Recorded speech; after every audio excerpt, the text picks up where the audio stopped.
Avant de plonger dans cette histoire incroyable, pensez à vous abonner à la chaîne et à activer la cloche. Ici, chaque récit a quelque chose à dire, et vous ne voudrez pas en manquer un seul. Elle croyait en lui. Chaque sourire, chaque promesse, chaque geste tendre semblait sceller un avenir heureux. La dot qu'elle avait donnée, symbole de son amour et de sa famille, était censée être un pont vers leur vie commune, un gage de respect et de loyauté. Mais ce jour-là, tout bascula. Alors qu'elle rentrait chez elle, impatiente de partager un moment avec son mari, elle entendit des voix et des rires qui n'étaient pas les siens. Curieuse, elle s'approcha et aperçut une scène qui lui glaça le sang, son mari, habillé en grand seigneur, aux côtés d'une autre femme, richement vêtue et souriante, comme s'il célébrait un mariage. La douleur la frappa avant la surprise. Sa dot, son argent, tout ce qu'elle avait donné pour bâtir leur avenir commun, avait été utilisé pour épouser cette femme. La trahison était crue, brutale, et parfaitement calculée. Les larmes montèrent, brûlantes, mais une colère sourde prit le dessus. Elle se jura que cette humiliation ne resterait pas impunie. Dans le silence de sa chambre, elle réfléchit, pleurer ne réparerait rien. Son cœur, meurtri, se transformait en une force nouvelle. Elle allait reprendre ce qui lui appartenait, ou du moins, se reconstruire avec dignité. Le chemin serait long et difficile, mais elle savait une chose, elle ne serait plus jamais la femme qu'on trompe et qu'on méprise. Et ainsi commença sa quête. Une quête de justice, de revanche, mais surtout de renaissance. Le matin suivant, elle se réveilla encore sous le poids de la trahison. Chaque souvenir de son mari semblait désormais infecté par la tromperie. Leurs rires, leurs projets, tout semblait mensonger. Elle se sentait trahie par l'homme qu'elle aimait, mais aussi par la confiance qu'elle avait placée dans la tradition et dans la dot. Sa famille, alertée par les rumeurs, tenta de la réconforter, mais les paroles ne pouvaient effacer la douleur. « Tu dois rester forte », lui répétait sa mère. « La vie n'est pas toujours juste, mais tu peux encore te relever. » Ces mots, bien que sages, ne calmaient pas le tumulte dans son cœur. Elle décida alors de voir la vérité en face. Le mari n'avait pas seulement trahi son amour, il avait trahi sa dignité et son honneur. Chaque geste qu'elle ferait désormais serait guidé par une seule pensée, reprendre le contrôle de sa vie. Elle commença par enquêter. Qui était cette nouvelle femme? Comment son mari avait-il pu détourner la dot sans que personne ne le remarque? Chaque détail qu'elle découvrait renforçait sa colère mais aiguisait aussi son intelligence. Elle comprit que la vengeance ou la justice ne serait pas immédiate, mais qu'elle devait agir avec stratégie. Dans le silence de sa chambre, elle prit une décision. Elle allait transformer sa douleur en force, sa trahison en opportunité. Elle allait reconstruire sa vie, prouver qu'aucun homme, aucune injustice, ne pourrait la réduire à l'ombre d'elle-même.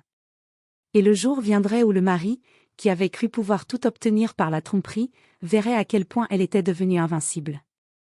Les jours passaient, mais la trahison de son mari ne cessait de la hanter. Chaque sourire qu'elle adressait au monde masquait une tempête intérieure.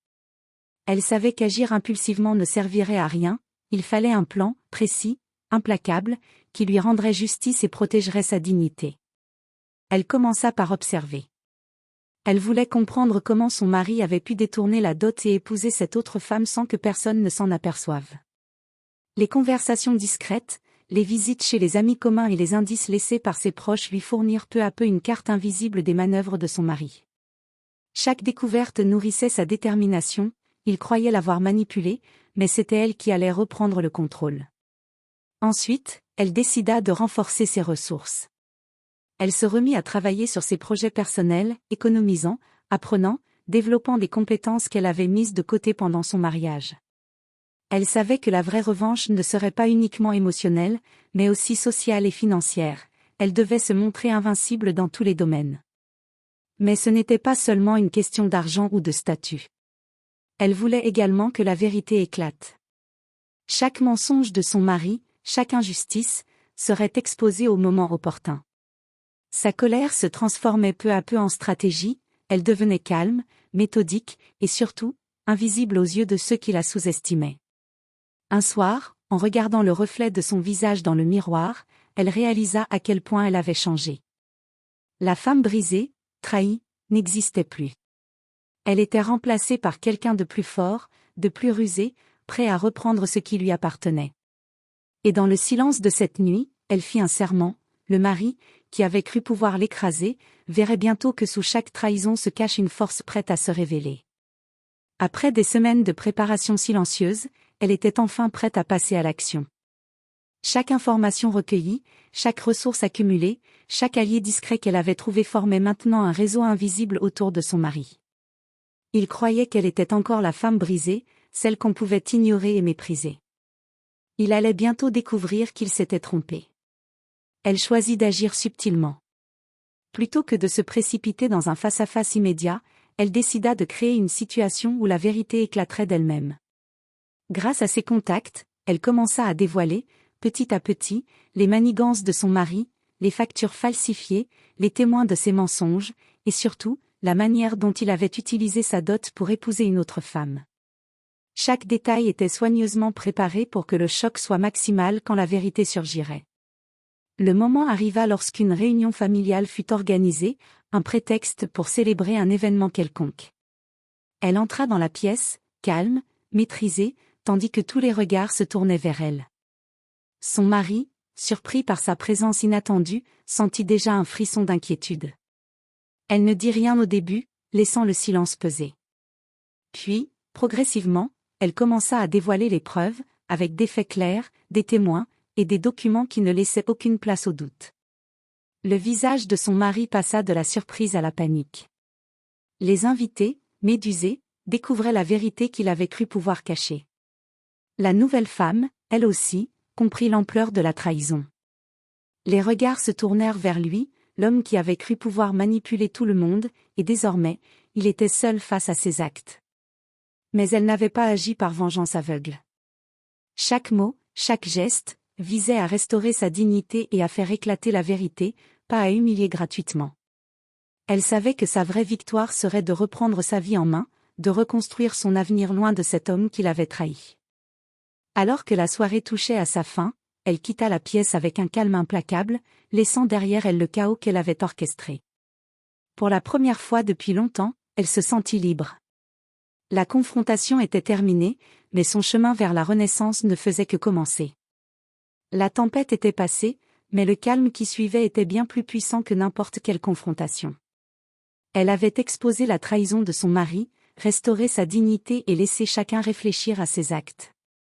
Mais elle savait que ce n'était que le début. La vraie victoire résidait dans sa capacité à reconstruire sa vie, à transformer sa douleur en force et en opportunité.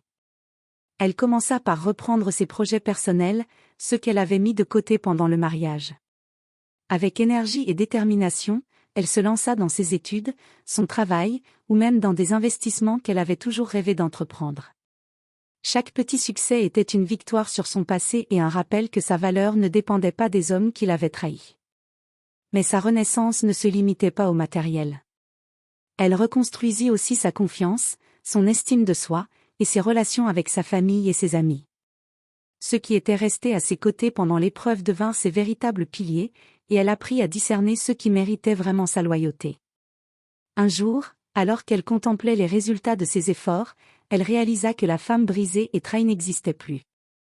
Elle était devenue quelqu'un de plus fort, de plus rusé, mais surtout de plus libre. Sa vie n'était plus définie par un mari ou une dot, mais par ses choix, sa résilience et son courage. Et dans ce renouveau, elle trouva aussi une forme de paix. La colère avait cédé la place à la sagesse. Elle avait appris que la véritable revanche n'était pas de faire souffrir l'autre, mais de se prouver qu'aucune trahison, aucune injustice, ne pouvait l'empêcher de s'élever et de briller. Le passé restait derrière elle, mais le futur était désormais entre ses mains. Et pour la première fois depuis longtemps, elle sourit, pleinement, en sachant que sa vie lui appartenait entièrement. Les mois avaient passé, et elle avait transformé sa vie de manière spectaculaire. Ses projets avaient prospéré, sa confiance en elle rayonnait, et son cercle de proches fidèles était plus solide que jamais. Elle n'était plus la victime, mais la maîtresse de son destin. Chaque jour, elle savourait cette liberté que la trahison de son mari avait involontairement provoquée. Pourtant, le destin avait encore un dernier coup à jouer. Un soir, alors qu'elle participait à un événement de réussite professionnelle, elle croisa son mari. Mais cette fois, il n'y avait ni arrogance, ni mépris dans son regard. Il était pâle, amaigri, et visiblement désemparé. La femme qu'il avait épousée avec sa dot n'était plus à ses côtés. Les échecs financiers et les trahisons qu'il avait semés étaient maintenant retournés contre lui. Il osa l'approcher, implorant presque son pardon, mais elle resta impassible. Aucun mot de vengeance n'était nécessaire, son succès, sa sérénité et sa dignité parlaient pour elle. Elle avait gagné là où il avait échoué. Là où il avait cru la briser, elle avait trouvé la force de se reconstruire, de prospérer et de briller. Ce dernier face-à-face fut le point final de son passé douloureux. Elle comprit alors une vérité simple mais puissante, la véritable victoire n'était pas dans l'humiliation de celui qui l'avait trahi, mais dans la maîtrise de sa vie, dans l'accomplissement de ses rêves et dans la liberté de choisir son destin. Alors qu'elle quittait la scène de cet événement, un sourire confiant illuminait son visage. Elle savait que l'histoire de trahison et de dot avait été douloureuse, mais qu'elle avait été le catalyseur de sa transformation. La femme qui était entrée dans ce mariage naïve et vulnérable était morte, celle qui avançait maintenant dans le monde était invincible, imprévisible et libre. Et ainsi se terminait le chapitre de la trahison, laissant place à une vie où chaque décision était désormais entre ses mains, où chaque rêve pouvait enfin devenir réalité.